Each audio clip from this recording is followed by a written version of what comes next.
Check one, two, check one, two, check one, two. There we go. I can hear myself. Everything sounds good. Gotta share the screen here.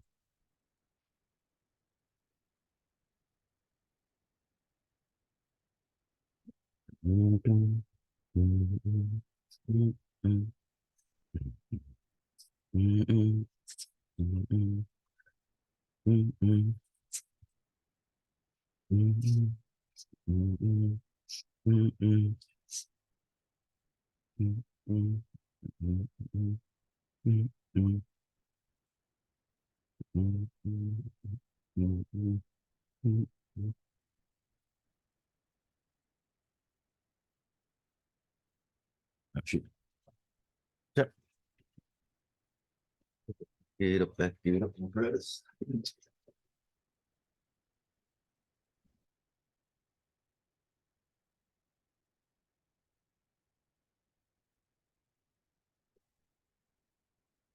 Like it's your birthday. Go and sip a card like it's your birthday. Don't give up. It's your birthday. It's family in the crib. That song came out when I was in high school. So at this point, it's considered classical music. Yeah, and Fry started listening to like there's something about that. Right, you can't just sit around listening to classical music. Yeah, precisely.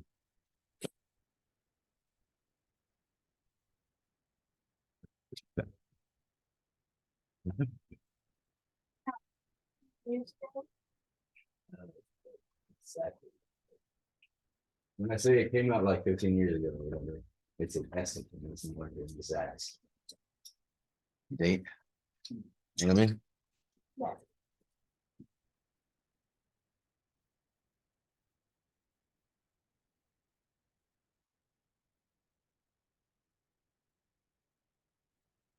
Where is my pen? Ah. Yeah.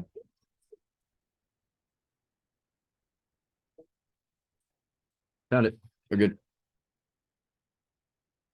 And check one, two.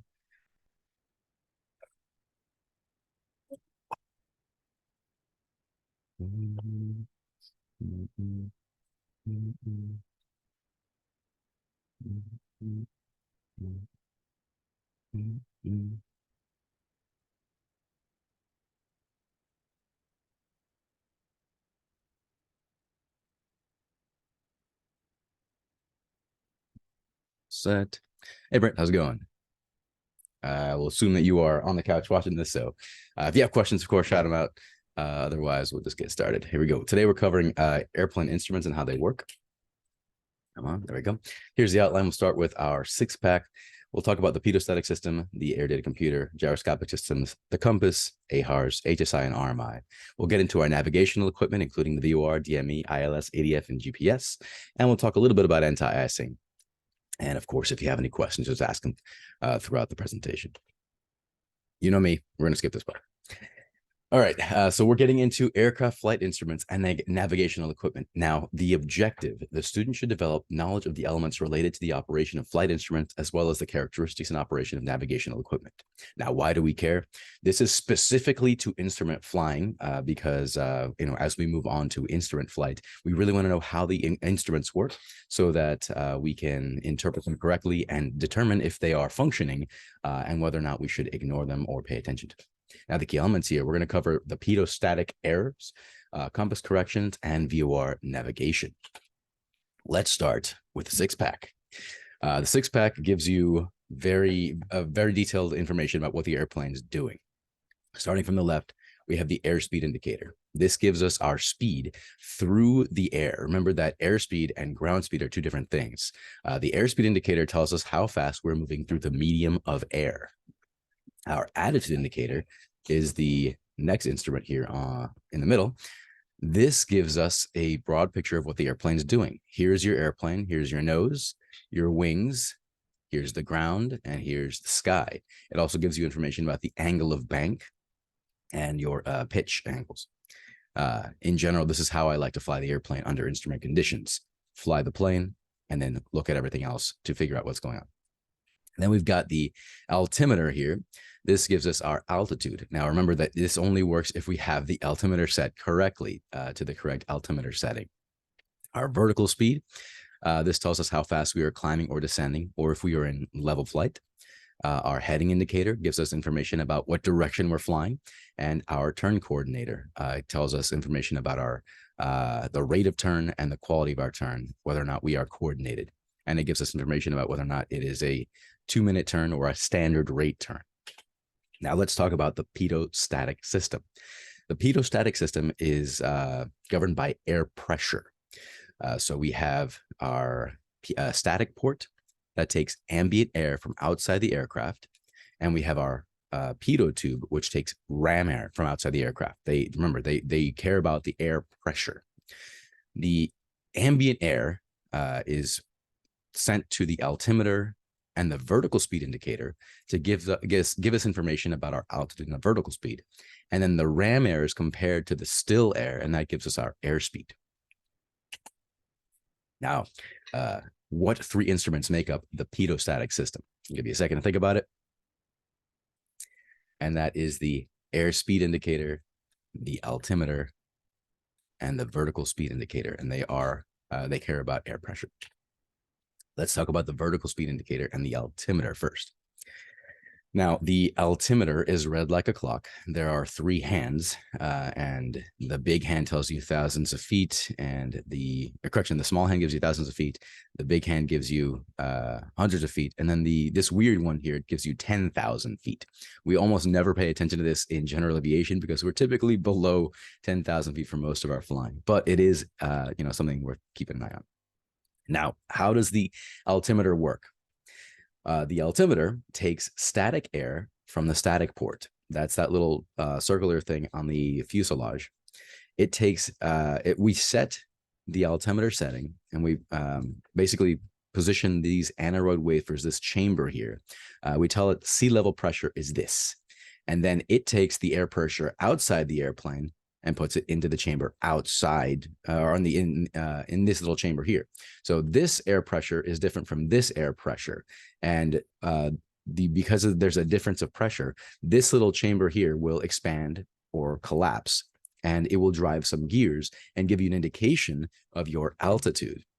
And so that's how the altimeter works. It's all based on differential pressure. An aneroid, by the way, is relating to or denoting a barometer that measures air pressure by the action of the air in deforming the elastic lid of an evacuated box or chamber. So as this chamber here expands or contracts, it gives you an indication of your altitude. Now, the vertical speed indicator is very similar to the altimeter. This time we don't really tell it what sea level pressure is, but there is still an inner chamber and an outer chamber. Now, the inner chamber takes air from the static port, and it takes that pressure, that static air around the airplane, or the still air around the airplane, and puts it into this diaphragm. Now, there's a calibrated leak in the outer chamber. And so when the air pressure is the same, these two are in balance and nothing's going to change. It'll tell us that we are at 0 rate of climb or descent. We are not changing the air pressure inside this chamber. So the aircraft interprets it as we are not climbing or descending. As we climb, the air pressure from the static port is going to come into this chamber, and now it's changing, and it's going to expand or contract depending on what we're doing. And because there's now a difference of pressure between the inner chamber and the outer chamber, this will expand or collapse the diaphragm here, and that will drive these gears, giving us an indication of a change of speed, a vertical speed, either climbing or descending. As the two pressures equalize, the air will either leave or come in the outer chamber. Eventually, once we stabilize, it will go back to a 0 indication of vertical speed. So it's all based on air pressure or differential or changing air pressure. Now, there are some errors in the altimeter and the vertical speed indicator. In the vertical speed indicator, it's pretty easy. It's just a delay, so be patient. Don't expect it to be immediate. And the altimeter, if you don't set it correctly, or if you don't set it throughout the flight, it can give you an incorrect indication. And remember, from high to low, look out below. So if you're going from a high pressure or a high temperature area to a low pressure or low temperature area, you will think that you're flying straight and level. Your airplane instruments will tell you, yeah, you're good, you're flying straight and level, when you've actually descended. Again, if you don't reset your altimeter. And that's why we care about the altimeter setting. And the opposite is true. From low to high, clear the sky. When you are moving from a low pressure or low temperature area to a high pressure, a high pressure or high temperature area, you think you are straight and level when you've actually climbed without realizing it, because you haven't reset your altimeter. So from high to low, look out below. From low to high, clear the sky. All right, and those are the errors that we care about. Now, the airspeed indicator, again, runs on air pressure. We have the static port. It sends static air into this diaphragm here now, and the ram air gets pushed into this pitot tube, and it compares how fast this air is moving against the still air around the airplane. And that drives these little gears here, and that will give you an indication of your airspeed. And remember, your airspeed is how fast you're moving through the medium of air, not over ground. It's how fast, if you can think about it, if we're looking at a river, how fast is a boat moving relative to the river, not to the shore, right? Okay, let's talk about the air data computer. Now, this is a solid state system that takes pitot-static pressure data and data from temperature probes around the aircraft, and it gives you a much more precise airspeed, and it's displayed on your glass cockpit. So in 7195 Quebec and in 38 Victor, now that we have the G5s installed, there is an air data computer that will give you a more precise information about the airspeed, altitude, and vertical speed. Now, what three instruments make up the pitot-static system? This is a review question. We just talked about them. That's the airspeed indicator, altimeter, and vertical speed indicator. Now, by process of elimination, what three instruments make up the gyroscopic systems, or what are our three gyroscopic instruments? Well, if it's not these three, then it's got to be these three, right? We have the altimeter, or correction, the attitude indicator, the heading indicator, and the turn coordinator. Those are our gyroscopic instruments. So to review, these three, the vertical speed, altimeter, and airspeed, all run on air pressure, while the gyroscopic instruments run on gyroscopes. The three are the attitude indicator, the heading indicator, and the turn coordinator. And as we move forward, we're going to talk about the attitude and heading reference system, which is a solid state system that is going to replace our gyroscopic instruments. Now, what is a gyro? A gyro is a very fast spinning wheel with weight concentrated on its outside or on the periphery, like this. And it has two characteristics. There is rigidity in space and precession. As the object spins really, really, really fast, it wants to stay spinning. It wants to stay in place. An object in motion or an object at rest will want to stay in motion or in rest unless acted on by an outside force. So as you spin the gyroscope really, really fast, it wants to keep spinning. And precession, we'll talk about that. Well, actually, we'll just talk about it now. Yeah. Precession, if you were to put a force on the spinning disc of this gyroscope, it would feel that force 90 degrees away from where you exerted it, and it would create a resultant force 90 degrees away. So if you try to pitch up on this gyroscope as it spins, it is effectively feeling that force on the top of this disc here, but it's going to feel it an additional moment or additional force 90 degrees away and create a yawing effect. So we talk about in our airplane all the time. The propeller is a giant gyroscope. If you pitch up, it's going to feel that force 90 degrees away, and it's going to yaw to the left. Got a question? What's up? Spinner, if you try to turn it while it's spinning, it seems to have resistance. Exactly. Does that also play into flying? That's exactly right. Yeah. So as you spin your fidget spinner, and actually that's what I like to use as my gyroscope when I demonstrate it. If you spin the fidget spinner and you try to move or move it, there will be some resistance, and you'll feel it not want to go in the direction that you're trying to spin it. And it's a really cool effect. And you can actually, see it with a little fidget spin. Awesome question. Yeah. Cool. And there are two different types of gyroscopes. There are electrical and pneumatic. Now, the electrical gyroscopes are run by electricity, and the pneumatic ones are driven by a vacuum system. So when we go fly our airplane, part of our checklist will sometimes include a vacuum system check. And that vacuum system is telling us the health of our vacuum-driven gyroscopes. They are, if they're spinning correctly. In the G5s, we no longer have a vacuum system. I actually ripped it out myself. I pulled out the vacuum system, of course, under the supervision of a mechanic to upgrade the system. Okay, so let's talk about our three gyroscopic instruments. My favorite one is the attitude indicator.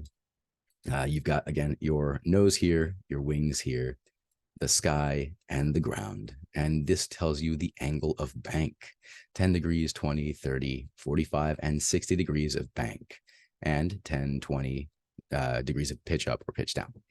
Our heading indicator is kind of like a compass, but operates on a different system. Remember that a compass is magnetic and a gyroscope is gyroscopic. And this tells us what our heading is, if we said it correctly. And then our turn slip coordinator, again, is another gyroscope. This is usually the electric one. And it tells us two different ways. It might tell you the rate of turn. There's the old school one and the new one. I like the bottom one, of course, because there's a little airplane. And it tells you if you are coordinated, if you are using your rudder pedals correctly. And you saw that yesterday when we were flying. If you incorrectly apply rudder pressure, it's very uncomfortable for passengers and for pilots. So this is the instrument that we use to precisely add the correct amount of rudder pressure. Now here's the attitude indicator. This is from the PHAC and the Instrument Flying Handbook. Straight and level, your nose is on the horizon, wings are level. In a straight climb, your nose will be above the horizon, wings will be level. In a straight descent, your nose will be below the horizon and wings level. If you are climbing to the right, your nose will be above the horizon, wings to the right. If you are in a level bank, your wings will be turned to the right, nose will be on the horizon. And a descending right bank, nose is below the horizon, wings are to the right. And same thing on the left. Basically, you fly your airplane. I feel like once I understood that this was essentially a little airplane, and that was the ground and that was the sky, and you can just fly it like a little video game, this became my favorite instrument. I was like, oh, this is the easiest thing in the world. You just fly your plane. Maybe I'm oversimplifying it. I don't know. Here's a turn coordinator.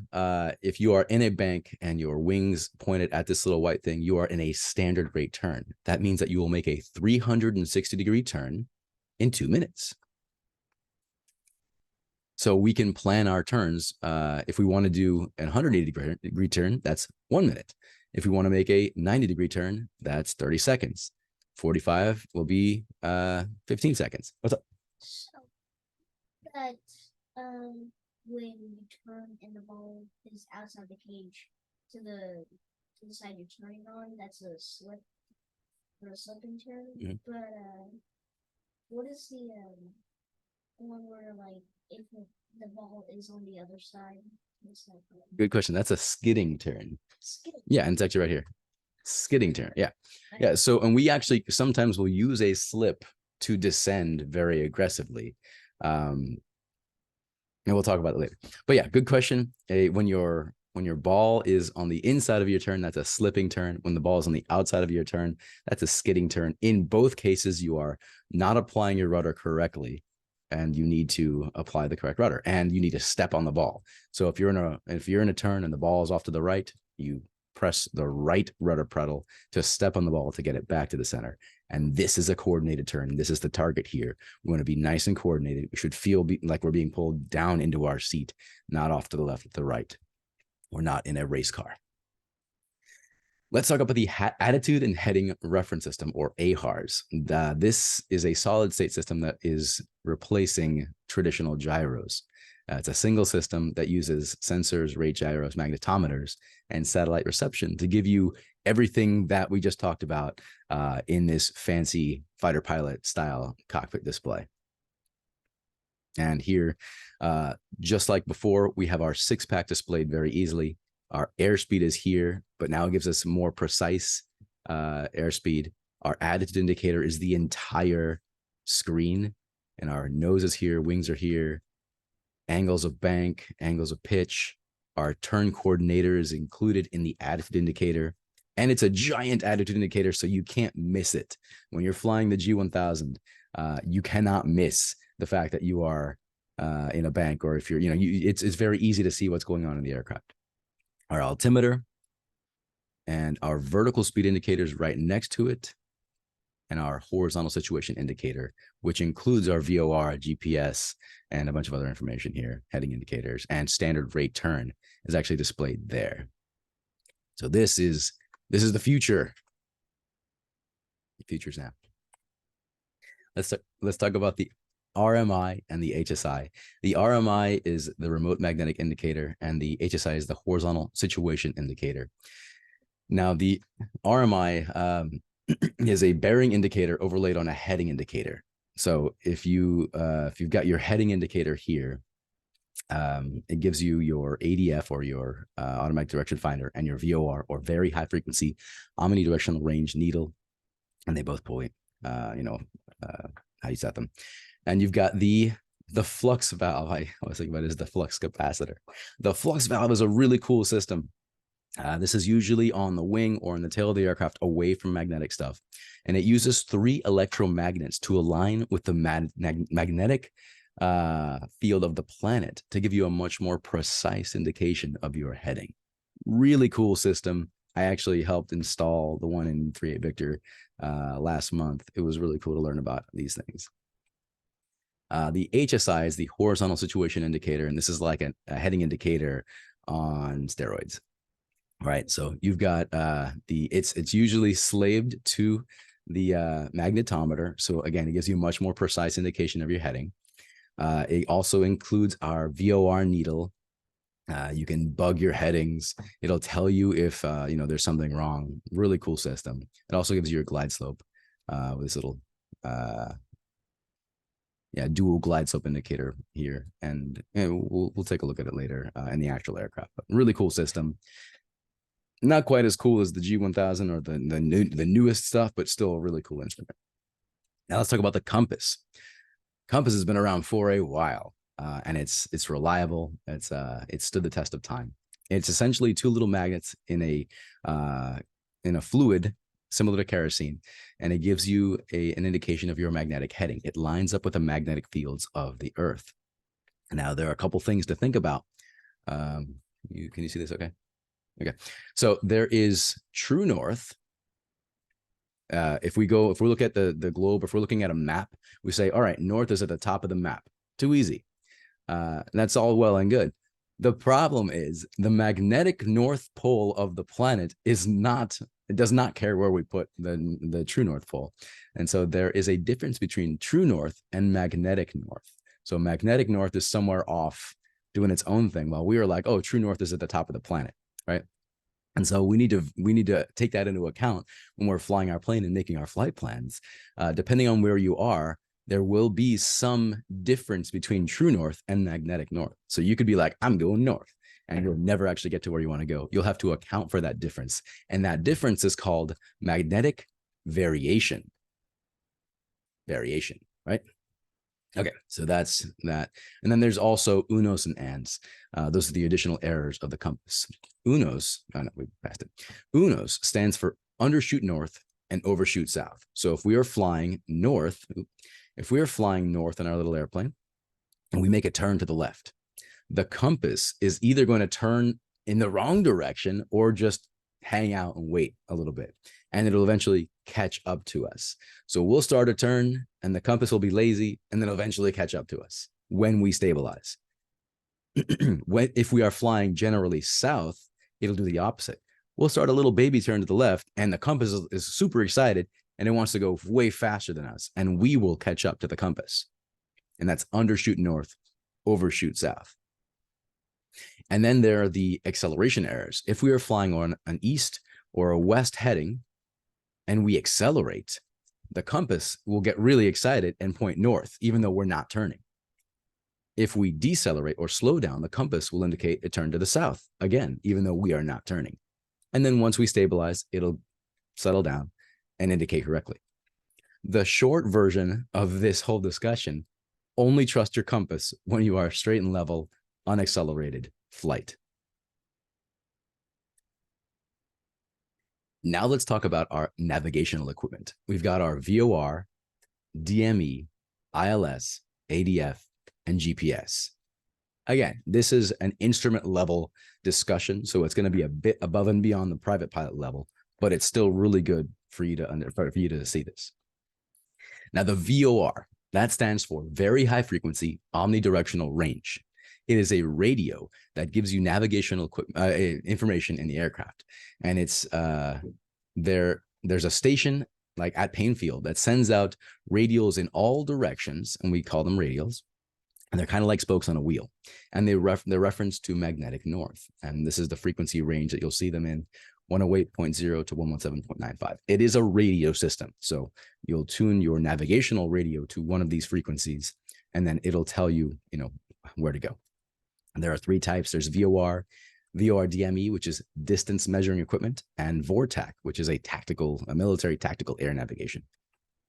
So this is what it looks like.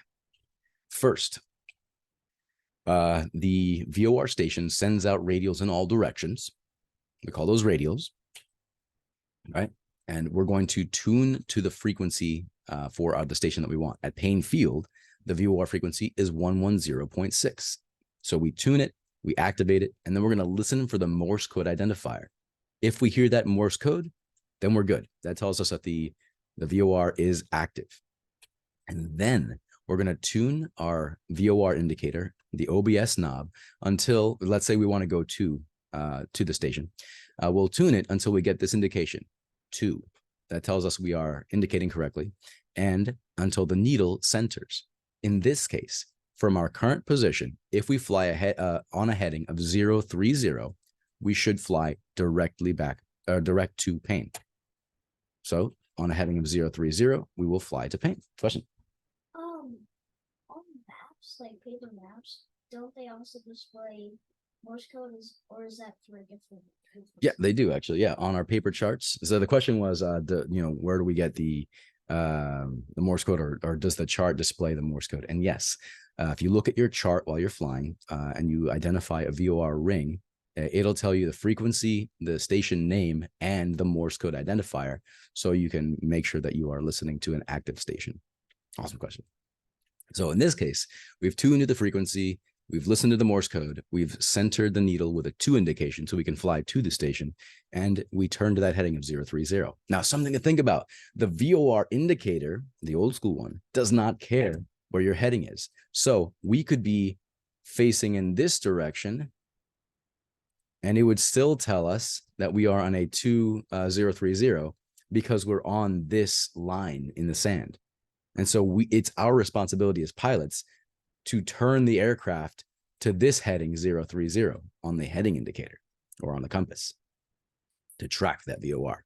It does not care where you are pointed. It only cares about your position relative to the station.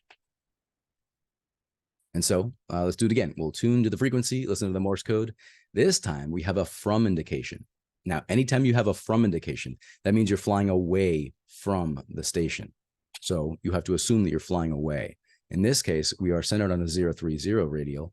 And again, now we're flying away. So before we had 030, and now we have 030 again. The difference is here we're flying to, and here we're flying from. Okay, and so that's how the VOR indicates. Question. Yeah. It's conceivable that you could fly from the station on the radio and be perfectly aligned and not realize you're getting further away from the airport, correct? Yes, if you don't realize. So the question is, could you fly basically forever if you're on a 030 radial and not realize it? Yeah, so if you don't pay attention to the from indication, then yeah, you could go on forever thinking that you're eventually going to get there, and you've already passed it. So that's why it's important to note the to or from indication. And in the G5 actually has 2 arrows. There's the arrow pointing to the station, and there's the arrow indicating what radial you're on. And if the arrows are pointing in the same direction, you're going to. If the arrows are pointing in opposite direction, you're on a from indication. I actually had a question about the G5 as well. It appears that the G5 alone is just the attitude indicator and the basic instruments. And in addition to that, you would add another instrument for the HSI function. Yeah, so that's why we have two G5s. There's the attitude indicator, and then there's the HSI, and then of course the guts inside the airplane, which I kind of learned about when we upgraded to 3A Victor. There's a whole bunch of other like stuff that goes into it. You don't just like plug in two instruments, you're good to go. Like there's a whole lot of stuff that goes into it behind the panel. But essentially the two G5s, you can set one to be your attitude indicator and the other to be your HSI, and you can flip them if you prefer to have the attitude indicator on the bottom. That was actually my next question. It appeared that the instruments could be put wherever you want them on the screen. You just change the view of them. Is like, in other words, in the settings, you just change what it shows? Yeah, precisely. Excellent. Thank you. Yeah, no worries. Okay, so let's tune to this frequency again, 110.6. We listen to the Morse code, and then we have a 2 indication, and this time we are on a 210 course, and the needle is not centered. In this case, visualize yourself flying the 210 heading, and you are here in the center. That means that our course that we want is off to our left. So we need to make a left turn and then a right turn to the 210 heading to center the needle. Once the needle's centered. So we are off course on a heading of 210. We'll need to make a left turn and then eventually a right turn to get onto the needle. Left turn, right turn. Again, 110.6, Morse code, etc. Now, on a 210 heading, selected the 210 course. In this case, we're flying to the station, and we are in the center. The course that we want, the line in the sand, is off to our right. So we need to make a right turn to get it, and then a left turn to track it. So we are here. So we need to make a right turn first, and then eventually we'll make a left turn to track the needle. And that's how that works. Are the white dots indicative of how far off course you are? Yes, those are degrees. So each of these is 2 degrees. A maximum deflection is 10 degrees off, and 10 or more degrees. Question? So about the circle, which I believe represents you and your plane. Yep. What do the diamond works next to? That's exactly the question he just asked. So these tell you how far off you are your course. You can't hear him, right? Yeah, I didn't think so. Yeah, so these are 2 degrees off. So 2, 4, 6, 8, 10, or more. So right now we're about 2.5, maybe 3 degrees, or correction, 3.5, 3 to 4 degrees off of our course. All right, so in instrument land, we need to verify that our VOR is good to go, and we check it every 30 days.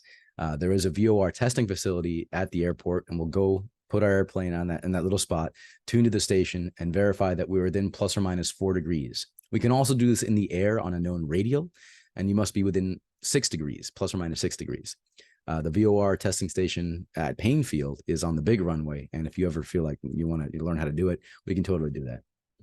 There are airborne and ground checkpoints, and you can also do a dual VOR check. If you have 2 VOR receivers, you'll tune them both to the same frequency, and if they agree with each other, then that's good. If they don't, obviously that's bad. I need to note how much they are disagreeing.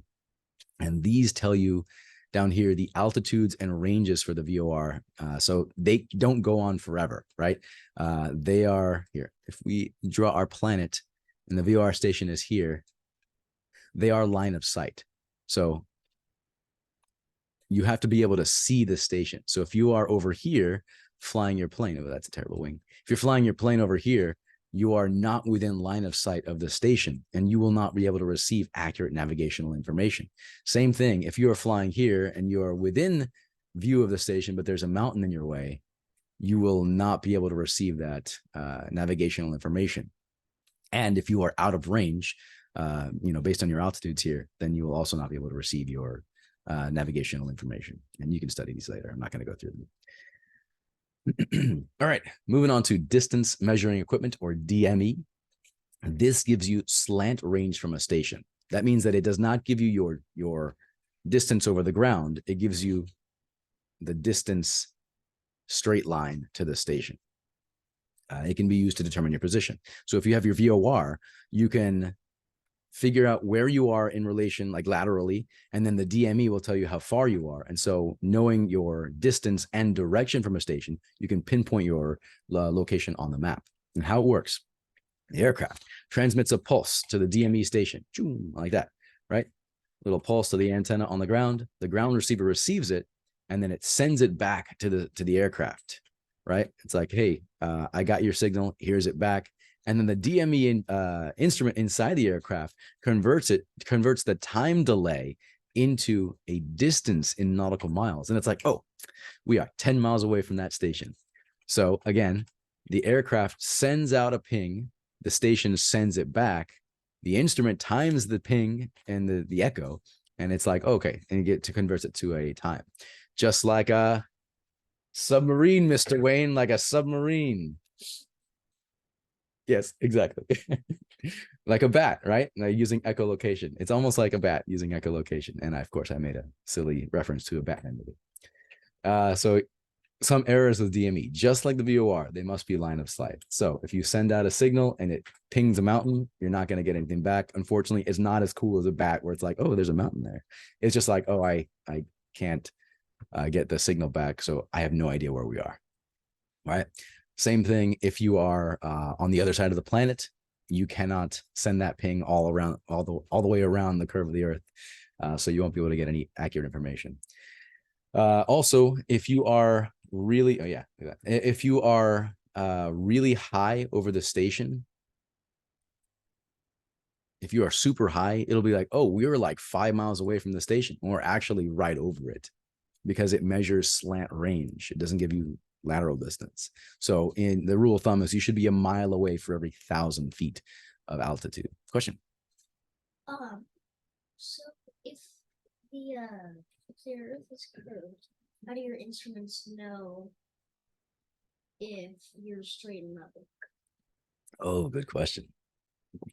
The question is, if there is a curvature to the Earth, which there is, this has been determined, how do your instruments know that you're straight and level, right? So going back to our discussion about the gyroscopic system, the gyroscopic instruments are just a spinning disc. They're a gyroscope, and all they care about is, am I stable, right? And so the instrument actually rotates about the aircraft rotates about the instrument. And because the instrument wants to stay stable because of its rigidity in space, it just gives you an indication of whether or not you are left, right, pitch up, pitch down, right? And then the solid state system, it's accelerometers, right? And they're like, all right, this is stable. So we turn the aircraft on, the aircraft stabilizes, we do our engine check, right? Everything is good. And we verify that on the ground, the airplane is set. And we tell it, this is where we are set. And then based on where we set it, we depart. And it's like, all right, now we're in a bank. Now we're straight and level, right? And then also the altimeter, we have to reset the altimeter all the time as we change our position for it to give us an accurate indication of our altitude. So the short answer to your question, if there's a curve to the Earth, how does the aircraft know that it's level? Each instrument operates on a slightly different system, and it'll give us information, and then we interpret it to determine whether or not we are in straight and level flight. Yeah, and I think I answered that question earlier. Cool, solid question, dude. Okay, let's talk about the ILS, or the Instrument Landing System. This is an electronic system that provides vertical and horizontal guidance to a specific runway. Oops, that's not right. So it's just like a VOR, except a little more precise, and it's turned on its side. So it gives us a vertical guidance as well as lateral guidance, right? And there are 3 categories. Category 1 gives you precision down to 200 feet. Category 2 down to 100 feet above the surface. By the way, if we're landing, imagine you're in the clouds down to 200 feet above the surface. That airplane peeking out, right? 200 feet above the surface, 100 feet for a category 2, and a category 3 doesn't actually give a decision height minimum. You can get as close as you feel comfortable getting. So typically we train to the category 1 standard, or the category 1 systems in the instrument world. You do need additional training for the other one. Yeah, 2 and 3 require special certification for pilots, as well as ground and airborne. Let's talk about the ground components. There's the glide slope, which tells us vertical guidance, or gives us vertical guidance. It's essentially a localizer on its side. And then it goes between 2.5 to 3 to 5 degrees above the horizontal. Sorry, trying to draw a picture here. If this is the runway, it gives you a little cone to fly. It says this is the safe glide slope. It's normally about 1.4 degrees thick. And at 10 nautical miles, this is 1,500 feet, narrowing to just a tiny little window on touchdown. So as you approach, it becomes more and more precise, and you have to be much more accurate with your inputs to stay on your glide slope, which is, I think, cool. And it intersects the middle marker at 200 feet and the outer marker at 1,400 feet, just above the runway elevation. So, bam, like that, right? Yeah, it only rated signal in the direction of the final approach. The front course is not really helpful to try to approach from the back course, right? Bam. And this is what it looks like. So you've got the lateral navigation. It goes 35 degrees out, and then at 18 nautical miles, it's 10 degrees. So you intercept it, and then you can ride the glide slope and the localizer in to land. And it's just like a VOR, right? You select the course, you ride the needles in. And a common error is to chase the needle, right? So what we want to do is select a course that's going to get us to the needle and then stay on there. Now, the localizer, this provides horizontal guidance along the center line, 18 nautical miles out, and it's 4,500 feet above the antenna. It's pretty narrow. Again, it's a much more precise system than the VOR, right? Full scale stuff. So we talked about earlier how like the full scale deflection was 10 degrees, right? A full scale deflection shows 2.5 degrees on either side of center line. So that is a much more precise system to get you down to the runway. And just like the VOR, it is a radio, and the frequency range is 108.1 to 111.95 megahertz. Yeah. And here are our ground components. There's the outer marker beacon and the middle marker beacon.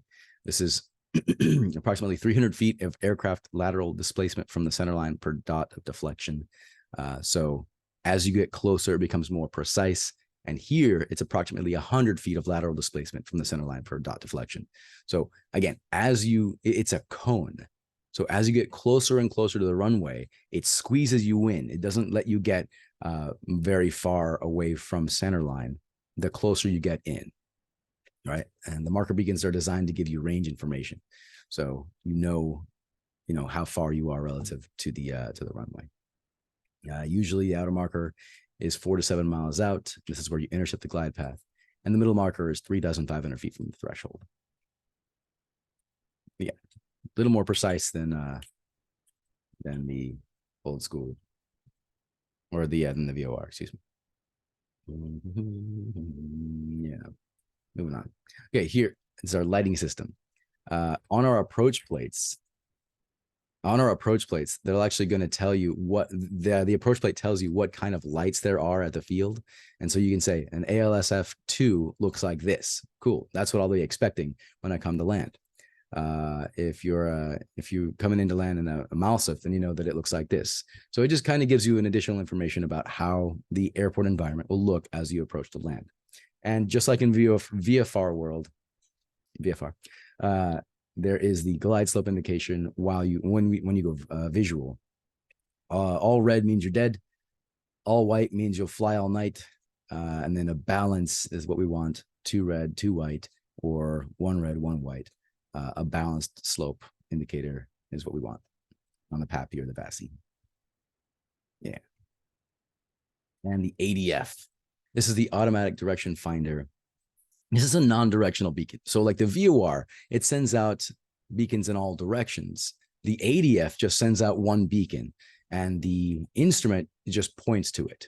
It just says, hey, I don't care anything else. This is where the station is. I don't care where you are. This is how you get to the station, right? So the needle points to the station, that's the relative bearing. And now your magnetic heading plus your relative bearing will equal your magnetic bearing. And so remember that your magnetic heading is the heading that your airplane is flying, and the magnetic bearing is the direction to the station. And so you add those two up, and that will give you your magnetic bearing to the station. And there are two antennas, a receiver and an indicator. The sense antenna is non-directional and receives in all directions, and the loop antenna is actually bidirectional, and it's better from two directions. And these are the three types of ADFs you might see. There's the fixed card, the movable card, and the remote magnetic indicator. Now, the fixed card pretty much always just points to north, and then the needle points to the station. The movable card, you can adjust it, the heading, and it'll still, the needle will still point to the station, but now it's an easier visual indication of where you need to go. And then the remote magnetic indicator is much, much easier to understand. It also includes your VOR needle and the ADF needle. Yeah.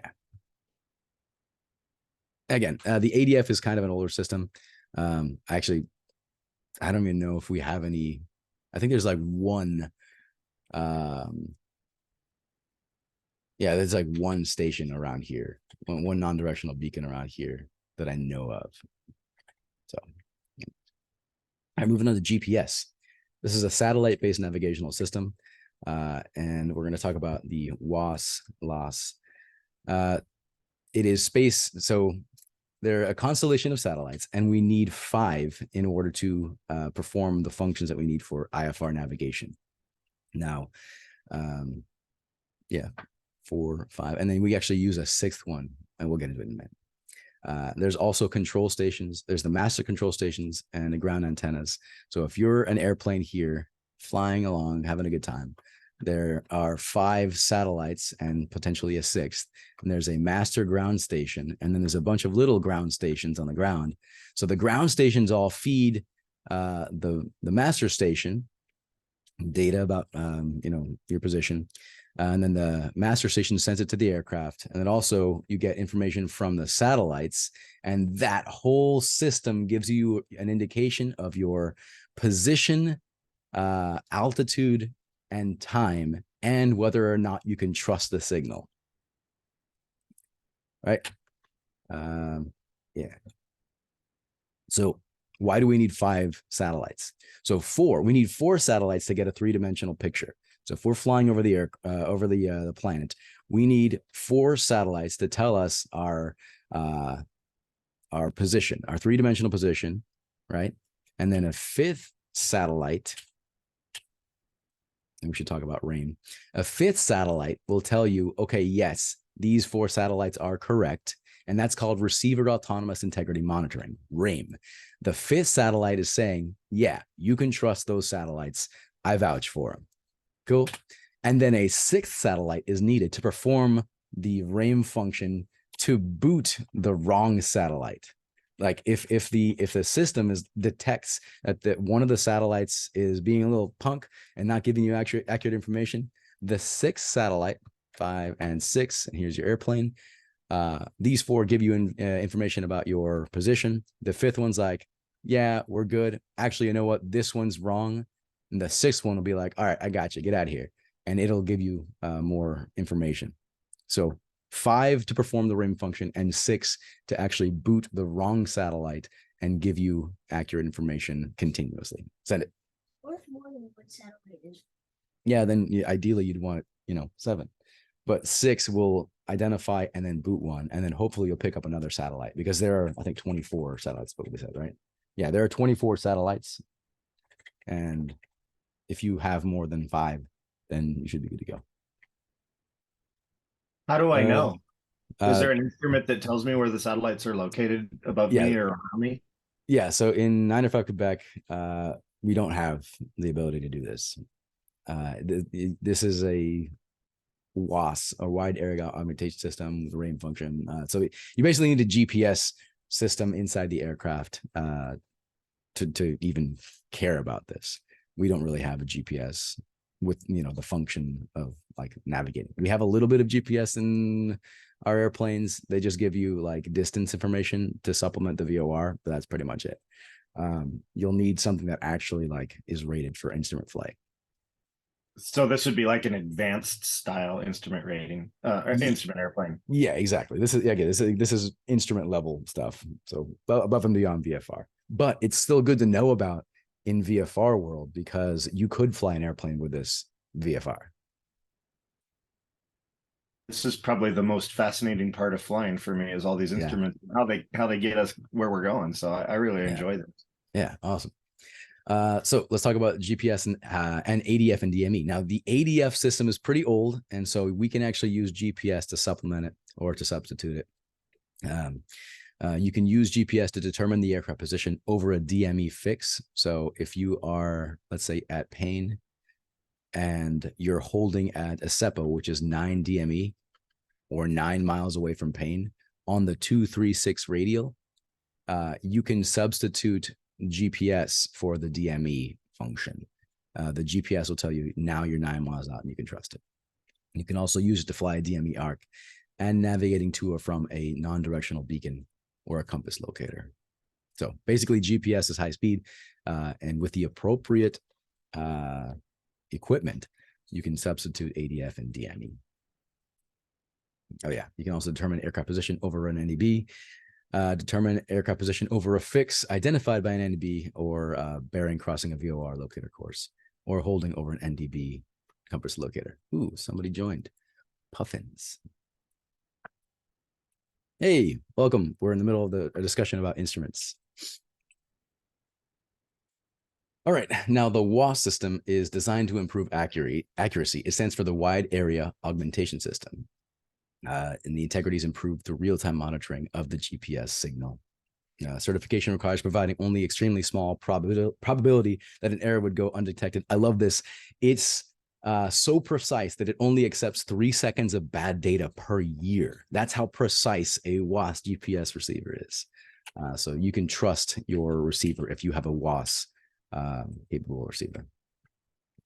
It's, again, a network of ground-based stations to reduce satellite error, like we talked about, and its accuracy of 25 feet or less 95% of the time, typically 1 meter laterally and 1.5 meters vertically. So it's a very precise system, and you can trust it, essentially.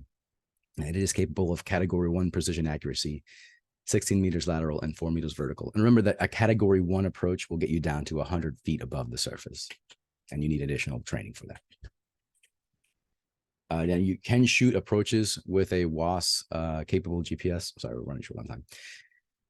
It supports all basic GPS approach functions and eliminates error due to cold weather. Now, we've talked about this before. I don't know if you remember. Basically, if you don't set your altimeter correctly, or if it's really, really cold or really, really hot, you might get incorrect information about your altitude. And so the WAS-equipped GPS should account for that. There's also new approach with vertical guidance systems. They can be flown with the WAS system. Again, this is a GPS system capable of flying instrument approaches. You can get down as low as 200 feet and visibility of a half mile, and it can be further enhanced by the LAAS, which used to be called the Ground-Based Augmentation System. It uses supplemental data from the ground to correct GPS signals and provides an ILS-style display while flying an approach.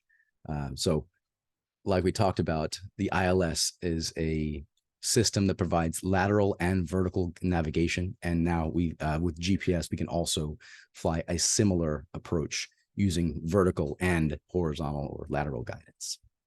Now let's move on to aircraft ice and de-ice. Why is ice bad? It reduces our lift, increases our drag. It makes it really difficult to fly. And the ingredients for icing are moisture, visible moisture, and freezing temperatures. So if at any point you are flying in the clouds with 0 degrees Celsius or close to freezing temperatures, you could develop ice and not have a good time. So there are a couple of different ways that we combat ice. There's the weeping wing system. This is an anti-ice mixture secreted through tiny holes or pores in the wing and used to prevent ice. There's also heating on some surfaces of our aircraft. We activate those. There are these boots that will inflate and then push and punch off the ice. And bleed air is used to inflate these leading edges to break up the ice. And then there's windshield defrost. Don't fly into known icing, please. Very bad. pay attention to the weather. This is why we do our pre-flight discussion, our Northwest craft, and select altitudes and routes that are going to keep us safe. Flying into known icing can be extremely dangerous. So just pay attention to what you're doing. Don't fly in extreme cold and wet conditions. Be smart, right? It's better to be on the ground wishing you were in the air than the air wishing you were on the ground. Bam. Okay, so real quick, we talked about our instruments. Oh no, my screen's frozen. Okay, yeah, so we talked about our instruments. We got pretty in-depth on our instrument discussion. Go back to my screen here. We got pretty in-depth in our instrument discussion. We started with the 6-pack. We moved on to the AHRS, solid state systems, talked about gyroscopic pedostatic systems, talked about our navigational equipment, ILS, DME, VOR, and then we talked a little bit about icing. And my screen is frozen. I don't know what the deal is. Anyways, any questions? I hope you guys can still hear me. I don't know. My screen is being silly. I do apologize. I got you. Can you hear me? Yeah, loud and clear. Awesome. Cool. Awesome. So that covers our discussion. Oh, we are almost at an hour. I was trying to keep this to about 30 minutes. I do appreciate you guys taking the time to hang out. If you have any questions, feel free to ask. Otherwise, I will see you guys sometime this week. Thank you. Yeah. Oh, it's Connor. I was wondering who that was. Thanks for coming, man. All right. I'll see you guys. Drive safe. Text when you get there.